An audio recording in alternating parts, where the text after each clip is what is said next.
Well, good evening, friends. Mark Holmes here, and as always, I want to thank you all for watching, commenting, subscribing, and being part of the Joe Boo Sports Report. Without you guys, as well as you ladies, you know, you know that this literally does not work. Man, it's Monday.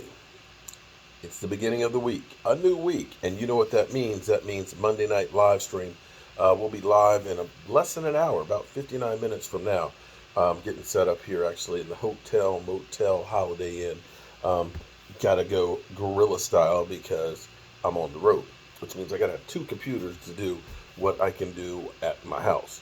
So it's all good. It's all good in the neighborhood. We'll be ready to rock and roll. A couple of notes from today. Today, friends.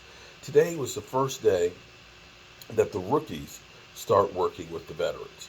And so after the weekend, 2 days of orientation and basically some on the field work and getting your feet wet with the facilities and finding out where everything is and practicing and seeing what the team has and their rookies and stuff, now they get to work with the big boys.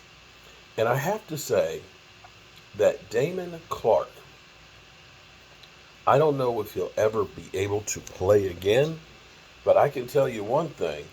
This brother is really, really chomping at the bit to get on the field. Okay, let me make sure I explain to you guys what happened. Went through the whole season, everything was fine and good. Goes to the combine, and the Dallas Cowboys medical staff actually, examining him, found out that he had a ruptured disc. Okay, the discs are in your spine. Okay, your spinal column. They're basically like if you see like the big tractor trailers, you see like the rubber where it bounces up and down. It's like an absorber. Okay, so it ends up keeping the bone from being on bone. So it's just kind of keeps it all there together. When they get pinched or if they slip out, they get to be very painful. Trust me. I had 3 slip discs at one point, and for me, whenever my back starts acting up, it's crazy. The first time it was really bad. I ended up just saying, I'm just going to lay down and just laid down for a couple of days, and that sucker locked up like a vice. For me, when my back starts acting up, I have to actually work through it. And it's crazy because it's the only thing that'll do it for me.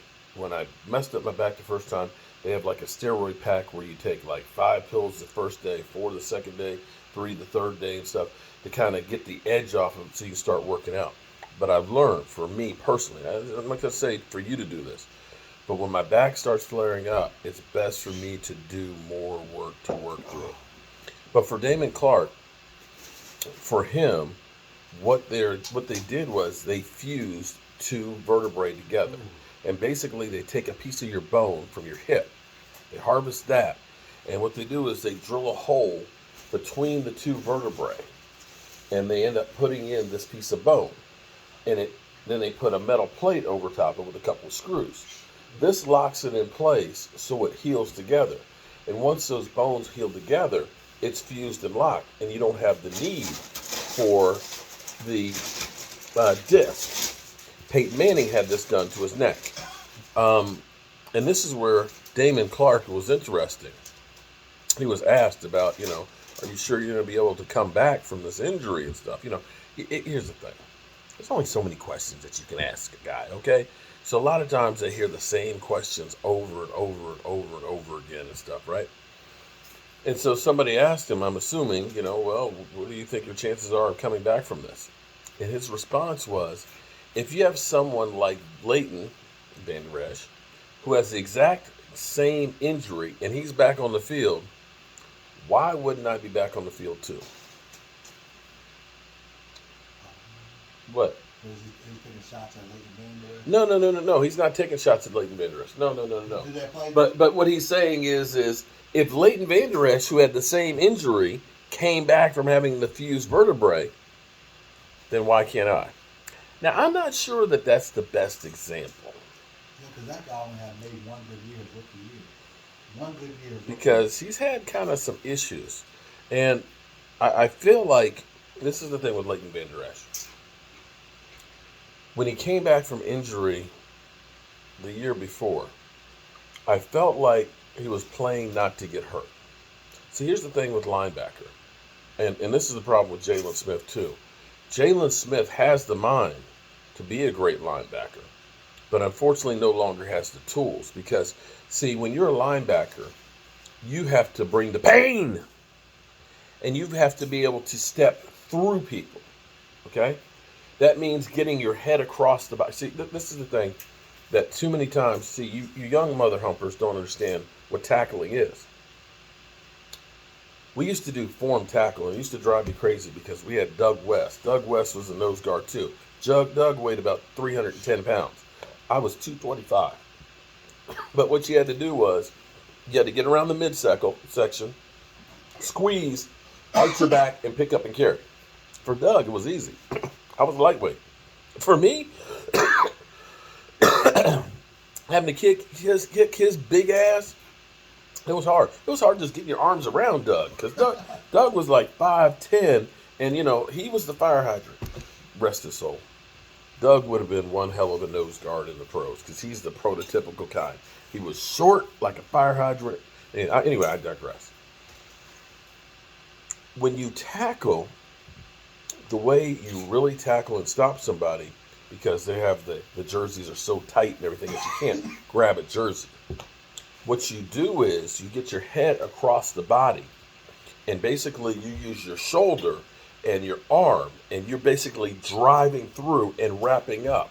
And see, when you hit somebody, if you watch a Demario Davis is a great form tackler.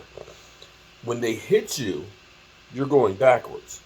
Jalen Smith could never step into it because he had the drop foot. They just didn't have the strength in there to really be able to drive. Hence, Jalen Smith is coming in there kind of soft. And I'm not trying to say Jalen Smith is soft. Don't, because see, somebody's going to somebody's going to do a video and say I'm saying Jalen Smith is soft. But Jalen Smith basically held on for dear life. And see, that's where the linebacker has to be able to deliver the blow to stop the momentum and have it go backwards. So that's the thing I worried about with Vander Esch, because it seemed like Vander Esch is making sure that he didn't really go all out and sell out on that shoulder. Now, last year, he started off slow, but Vander Esch came on towards the end of the season, was playing better and better. And hopefully this offseason gave it more time to heal. So with Damone Clark, he wants to be on the field. There's no ifs, ands, or buts about it. He is literally chomping the bit. He's ready to say, damn the screws, damn the fusion. I want to go out here with my boys and start hitting. But you can't do that yet. You just can't. You're going to have to go ahead and take your time before you get back out on the field.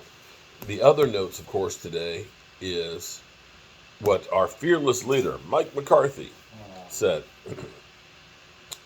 As quick as we can close the gap, obviously the better team will be, Mike McCarthy said, about getting the rookies up to speed with the veterans. Thank you, Captain Obvious. We appreciate that. The quicker we can get up to speed, the faster we'll close the gap. And the better, obviously, our team will be. I'm glad I read that. So anyway, I'm going to go finish getting cleaned up and get ready for the live stream. So tune in about 50 minutes from now. Shout out to somebody did a $250 donation. Somebody did a $500 donation. We are over $3,400 for Stuart. Stuart's sister actually sent me a message and stuff and said she's got some local contractors that may be able to willing to give a hand. And I've got some other things that I'm working on there. This might be like an extreme makeover. Yeah, Joe Boo edition. What? So DMV, what I actually have to do is raise the time. Oh, yeah, we're going to do that. I didn't put that challenge out. DMV, you're coming for some wings. Some extremely hot wings. You have to do it this time and chicken down on the No. I'm gonna get some. I'm gonna get some hot. I'm gonna get some chicken down on the chip. I'm gonna get that because those Lola hot sauces are pretty good. Or you just go to the hot sauce. They got the habanero, they got the scorpion one, and then they got the ghost pepper one. So yeah, Lola hot sauce is coming for you. All right, see you in a bit, guys. Peace.